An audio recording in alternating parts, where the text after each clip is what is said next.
आणि आता एक महत्त्वाची बातमी आहे। डोंबिवलीमध्ये प्रचारादरम्यान पैसे वाटप झाल्याचा धक्कादायक प्रकार आता समोर आला आहे। डोंबिवलीमध्ये तुकाराम नगर परिसरामधील दशरथ भुवन परिसरामध्ये भाजपच्या 3000 रुपयाची पाकिटं नागरिकांच्या घरी पोहोचल्याचं समोर आलंय। शिवसेनेचे उमेदवार नितीन पाटील आणि त्यांच्या कार्यकर्त्यांनी पैसे वाटणाऱ्यांना रंगेहात पकडलाय। यानंतर निवडणूक आयोगाचं पथक आणि पोलीस देखील घटनास्थळी दाखल झाले होते। आणि या संदर्भात अधिक माहिती देण्यासाठी आमचे प्रतिनिधी अमजद खान सध्या आपल्यासोबत आहेत। अमजद, नेमका काय प्रकार घडलाय? पैसे वाटपाचा आरोप झाल्यानंतर शिवसेनेच्या उमेदवाराच्या कार्यकर्त्यांनी भाजपच्या काही कार्यकर्त्यांना पकडल्याचं बोललं जात आहे।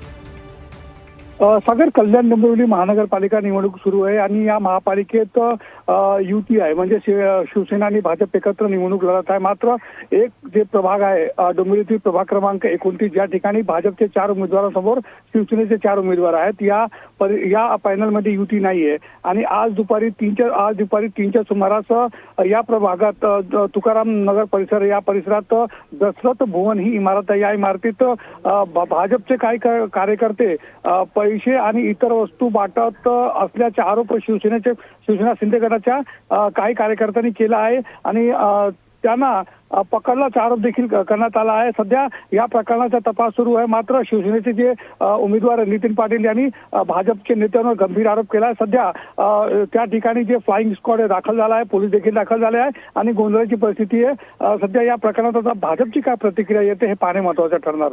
नक्कीच अमजद, धन्यवाद तुम्ही दिलेल्या या माहितीसाठी। दरम्यान